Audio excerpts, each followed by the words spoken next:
Panorama group, जो सोचता है वो करता है। नमस्कार दोस्तों, मैं दिलीप कुमार। दोस्तों, 17वीं बीपीएससी में सिविल सेवा के क्षेत्र में अभी तक की सबसे बड़ी वैकेंसी आई है। इसके लिए बिहार सरकार और खासकर बिहार के मुख्यमंत्री नीतीश कुमार जी को बहुत बहुत धन्यवाद हम देते हैं।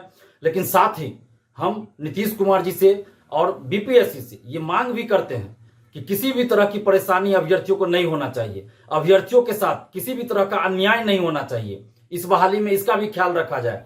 अभी जब फॉर्म भराना शुरू हुई हुआ है तो तरह तरह की समस्याएं आ रही है। बीपीएससी को इन समस्याओं को देखना चाहिए और इन समस्याओं को दूर करना चाहिए। कई अभ्यर्थी हमें फोन करके बता रहे हैं कि ओटीआर की जो व्यवस्था पिछले साल की गई थी, वन टाइम रजिस्ट्रेशन की, जिसके वजह से भी कई समस्याएं आ रही है। मान लीजिए उस समय बहुत से अभ्यर्थी हैं जो अनमैरिड थे, उन्होंने फॉर्म भरा तो अनमैरिड लिख दिया। अब वो मैरिड हो गए तो अब वो कैसे अनमैरिड भरे? तो बीपीएससी को एडिट का मौका देना चाहिए। ईडब्ल्यूएस, किसी का पिछले साल अगर ईडब्ल्यूएस सर्टिफिकेट नहीं था तो उन्होंने सिर्फ जनरल भरा, ईडब्ल्यूएस से नहीं भरा। लेकिन अब उनके पास ईडब्ल्यूएस सर्टिफिकेट है तो इस बार वो ईडब्ल्यूएस कैटेगरी से फॉर्म भरना चाहते हैं, लेकिन वो नहीं भर सकते हैं क्योंकि पहले से उनका ओटीआर के जरिए रजिस्ट्रेशन हो चुका है, तो उसमें कोई चेंजिंग नहीं हो पा रहा है। मान लीजिए उस समय कोई एससी कैटेगरी का है, ईबीसी है या बीसी का है, अगर उनके पास सर्टिफिकेट नहीं बना था तो उन्होंने जनरल कैटेगरी से फॉर्म भर दिया।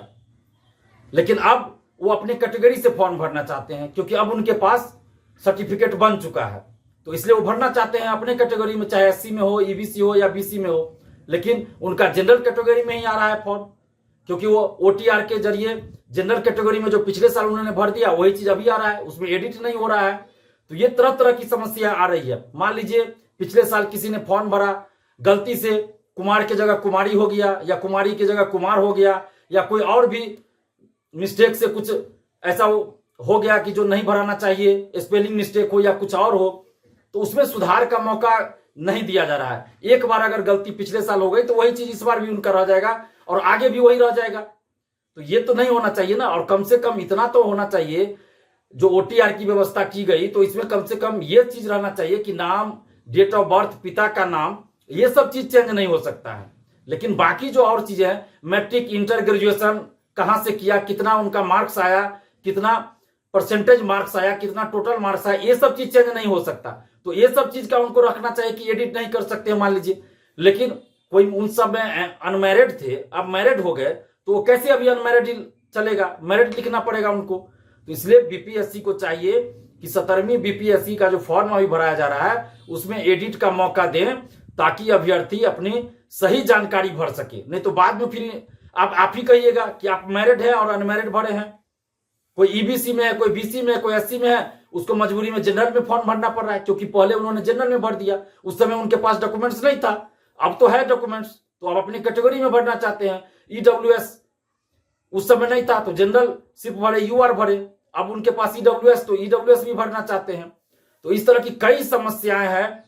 तो बीपीएससी से हम आग्रह कर रहे हैं, बीपीएससी के परीक्षा नियंत्रक महोदय से, बीपीएससी के चेयरमैन महोदय से, कि 17वीं बीपीएससी सिविल सेवा के अभ्यर्थियों की समस्याओं पर ध्यान दीजिए और एडिट का मौका दीजिए। आप एक समय सीमा दे दीजिए, 2 दिन का दे दीजिए, या तो फॉर्म भरने की जब समाप्ति हो जाए उसके 2 दिन बाद आप दे दीजिए कि 2 दिन का समय या 3 दिन या 4 दिन का समय दे दीजिए कि उसमें एडिट कर सके। या अभी जब फॉर्म भराया जा रहा है उसी में आप दे दीजिए कि एडिट कर सके, अपना सुधार कर सके स्टूडेंट।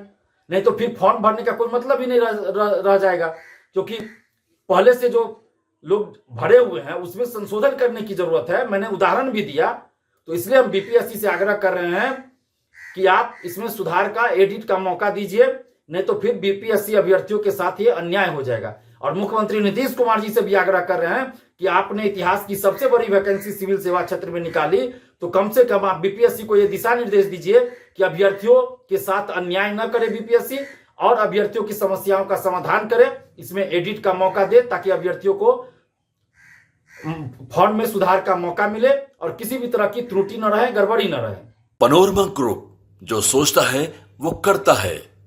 अगर ये वीडियो पसंद आई और वह बिहार के राजनीति और बिहारियत से सरोकार रखेनी तो सब्सक्राइब बटन दबा के चैनल के सब्सक्राइब कर ली। ओजे एगो घंटी बा, ओकरा बटन दबा देला से कुल सटीक और मारक खबर रुआ मुफ्त में मिल जाई। अगर रुआ पत्रकारिता के हमनी के नया प्रयोग में सहयोग कर चाहतानी तो ज्वाइन बटन दबा दी। पेटीएम नंबर नोट कर ली 9386816700। धन्यवाद।